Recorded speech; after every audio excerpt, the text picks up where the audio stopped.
I've had an opportunity to work in Sacramento a few years ago, where I did advocate on behalf of underrepresented communities working on both sides of the aisle. That's the reason why I have the support of many school teachers and educators throughout the 8th Assembly District.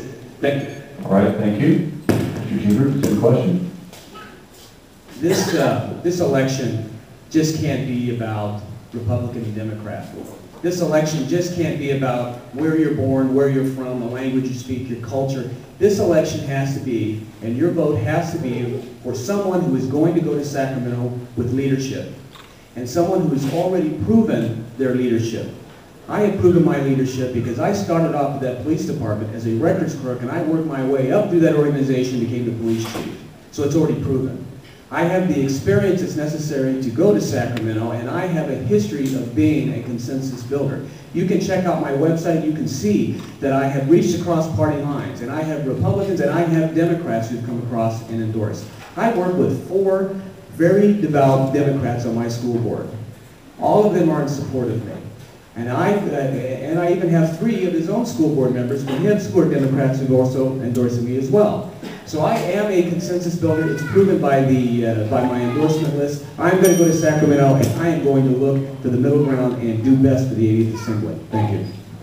Thank you. The next question goes to Mr. Jeandron. In balancing the state budget, are higher taxes an option for you? And if so, which taxes should be raised and why? This is something, again, that is different between my opponent and I. I have said consistently before the primary that I'm not about raising taxes. I believe that in this economy, raising taxes is a bad idea. It's going to further hurt our economy. It's going to hurt our businesses. We're going to chase our businesses out. We are not in California business friendly. If we continue this attitude towards business, if we continue an attitude of demonizing business, we're going to further drive business out of here. We know that in Nevada, they are targeting our business. And they're targeting our business because of taxes and less regulation. And business is leaving. When business leaves, there's less jobs. I have a plan that is going to put forward to put people to work. Imperial County is leading in unemployment. I have a plan that I'll put forward, that one of the first pieces of legislation I'll put forward to put people to work, and it does not include taxes.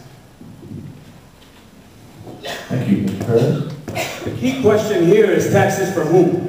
And what types of taxes? By no means am I going to be asking the middle class, the working class, and the poor, asking them to pay a higher share or raising taxes on them. By no means.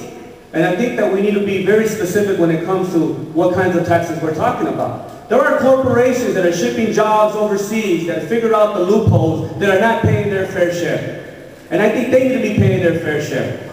There are folks that are purchasing yachts, for example. They figured out that if they station their yacht outside the state of California, they don't have to pay taxes on their yachts. Now, how many of you here in the 8th Assembly District own a yacht? Well, good for you. But many of the people here do not own a yacht. And you might have figured out that tax loophole. What we need to do to balance the budget is align our revenues with our expenditures. And we don't do a good job of that. We need to work on that and ensure that whatever monies we have coming in, that we don't spend over the monies that we have. That's very important. And I also think it's important that we measure for success of all programs that exist within the state of California. Thank you. Thank you. The gentleman with the yacht, I think a lot of us would like to meet you afterward. Okay, the next question, another budget question. We'll go to Mr. Perez. With a state budget that is at least $15 billion short of revenue and continuously heading higher and higher year after year. Specifically, what are your proposals to deal with this ongoing shortfall? Can you repeat the question one more time, please? With a state budget that is at least $15 billion short of revenue and continually heading higher year after year, what are your proposals to deal with this ongoing shortfall? There's a combination of things that we need to do. On one end, we need to take a look, as I mentioned before, our revenues and our expenditures, and we need to align them. I also think it's important that we measure for success of programs that exist within our state. We don't do a good job of really looking at how these programs work and if they are effective. We know that in a nonprofit world, for example, or if you have your own business, right? If things are not working, you're going to stop putting money into that. You're not going to continue that. As a nonprofit director, We have to measure success on a yearly basis, and we have to demonstrate that we are being effective. If not, we don't receive the grants. And so I think the state of California needs to do a better job of measuring success and aligning our revenues and our expenditures so we can have those extra dollars that we need. But I also think it's important that we create jobs. And here in the 80th Assembly District, specifically here in Imperial County, we have a window of opportunity to create renewable energy opportunities that exist already and expand upon those. And that's something I'll speak to a little later. One thing that my opponent does not talk about that I will tell you is that in the budget, I want to put in budget caps. Government does not control its spending. It continues to spend and spend and spend. One of the things that I will be instrumental in doing and pushing forward is budget caps so the government cannot continue to go on and spend. Also, let me tell you about the loopholes. $50 billion tax increase is proposed by my opponent. $50 billion is what he is proposing. He said $2.7 billion before the primary. Now it's up to $50 billion in these loopholes when he's going to go after corporations. You think corporations are going overseas now. You put $50 billion of a burden, a tax burden on our business, and they're going to flee. I am going to go in the energize business. When we energize business, they put you to work. Putting people to work, then you consume products, and then there's collateral as other people go to work because you're working, and you're off of government dependence. I have a plan again, which will be business incentive zones, which I think we'll have an opportunity to talk about later, that will put people to work. Thank you. Now, there is supposed to be a rebuttal from this period. Sorry about that, Mr. Perez. I know, I was just playing. I'll try to stick to the rules here. Okay, let's get on to some topics that have to do with Imperial Valley specifically, if we can. And this question, Mr. Jeandron, is to you first, if you can do this in a minute. What are 3 priority projects for the 80th District? For the 80th District, we have to do the salt and sea has got to be a high priority. We really have got to stop studying the sea. We've actually got to go do something about getting the sea corrected. Another thing is we have to work on alternative energy. We've got a wealth of alternative energy with the solar, with geothermal in the Salton Sea, and we have to work on it and develop that as well. And the third thing that I would put forward is a business incentive plan that would tie to alternative energy, where we take our businesses back out of that have been stolen from us, bringing them back into California, bringing them back into the 80th Assembly District. We give further business cuts or tax cuts. That's the key here, is that we incentivize business by giving them tax breaks. They'll come back into the 80th, they'll come back here, and then they will grow their business. By growing our business, we're going to help everyone here in the 80th, and it will also help our budget problems in California as well. Thanks.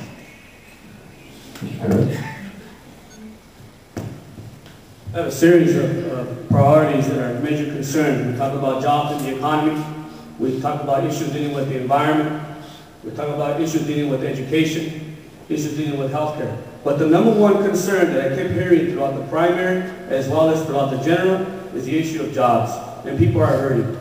Look, we are facing a recession throughout the nation, right? And people are panicking over this. But here in Imperial County, we've been in a recession for many, many years. This is not new to us. We've been having the highest unemployment rates throughout the state of California for years. We've had the highest poverty rates in the state of California for years. And so one of my priorities is ensure that we create jobs. And one of the avenues to create jobs is renewable energy jobs. Looking at enterprise zones and providing those tax credits and those tax incentives for businesses to come in so that people have good paying jobs. The issue of the environment is the Salton Sea. We need to restore the Salton Sea, and we also need to ensure that we work on the new river, we enclose the new river, and we clean it up. Thank you very much. Thank you. Jim? Yes. Yeah, you did. All right, another local topic is Measure D. And what is your position on Measure D, and why, Mr. Perez? My answer is very simple. I support Measure D. Obviously, it's been a measure that's been effective for years, and I think it'll be a measure that will continue to be effective. Obviously, we need to fill in the potholes. We need to make sure that we have good transportation for all of our families, and so know that I will be a strong supporter when it comes to Measure D. I support Measure D, the renewal of an existing tax. It's going to the infrastructure in